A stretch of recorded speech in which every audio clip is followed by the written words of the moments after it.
নমস্কার বন্ধুরা, পূজা কিচেনে তোমাদের সকলকে স্বাগত। তো আজকে তোমাদের সামনে সুন্দর একটা রেসিপি বানাবো। তো আজকের রেসিপি ডিম ফুলকপি রেসিপি। তো তোমরা পুরো ভিডিওটি দেখতে থাকো, ভালো লাগবে। প্রথমে ডিম সিদ্ধ করে নেব। সিদ্ধ করার জন্য দেখো আমি প্রেশার কুকারে সিদ্ধ করে নিচ্ছি।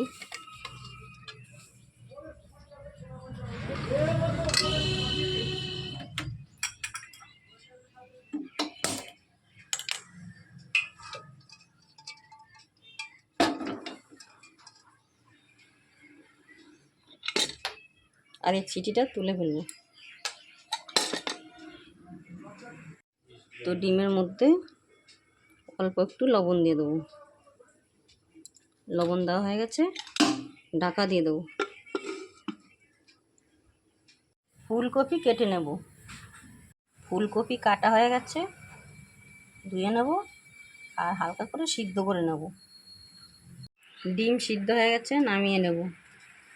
ডিমের খোসা ছাড়ানো হয়ে গেছে, এর মধ্যে দিয়ে দেবো অল্প একটু লবণ আর একটু হলুদ।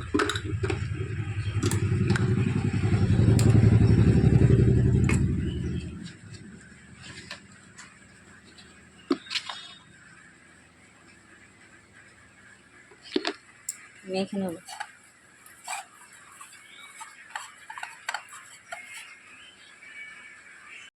কড়াই বসিয়ে দিয়েছি, গরম হয়ে গেছে, দিয়ে দেবো সর্ষের তেল।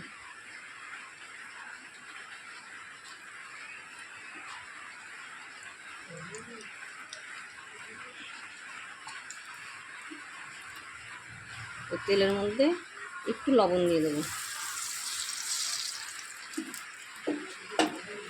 ডিম যেহেতু ভাজবো আর তেলে লবণ দিয়ে দিলে ডিমটা ফোটার সম্ভাবনা কম থাকে।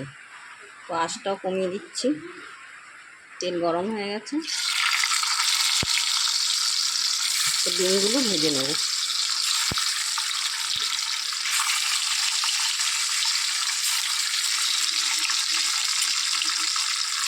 ডিম ভাজা হয়ে গেছে, নামিয়ে নেব। তো এখন সিদ্ধ করা ফুলকপি ভেজে নেব।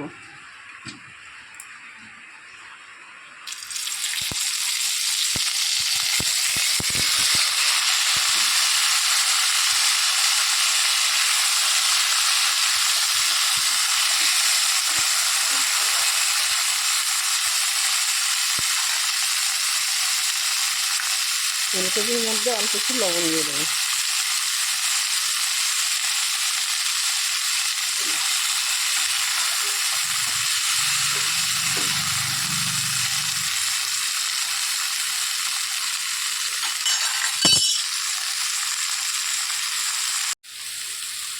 দেবো অল্প একটু হলুদ।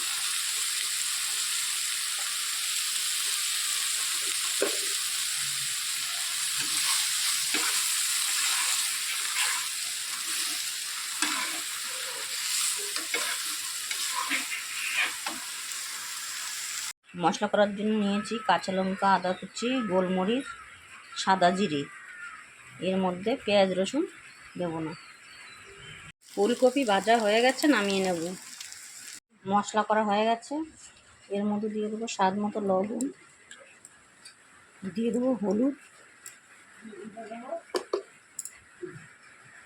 ফোড়ন দেবো সাদা জিরে, মশলা দিয়ে দেবো, দিয়ে দেবো একটু লঙ্কার গুঁড়ো। মশলা কষানো হয়ে গেছে, দিয়ে দেবো ভাজা ফুলকপি। তো ফুলকপি দেওয়া হয়ে গেছে, আরেকটু নাড়াচাড়া দিয়ে নেব। কষানো হয়ে গেছে, দিয়ে দেবো গরম জল। ভেজে রাখা ডিম দিয়ে দেবো। ডিম দেওয়া হয়ে গেছে, কিছুক্ষণ ঢাকা দিয়ে রাখবো। তো তরকারি প্রায় হয়ে গেছে, দিয়ে দেবো গরম মশলা। আজকের রেসিপি ডিম ফুলকপি রেসিপি। তো তোমাদের যদি ভালো লেগে থাকে তাহলে লাইক কমেন্ট করবে, আর যারা আমার চ্যানেলে নতুন অবশ্যই সাবস্ক্রাইব করবে।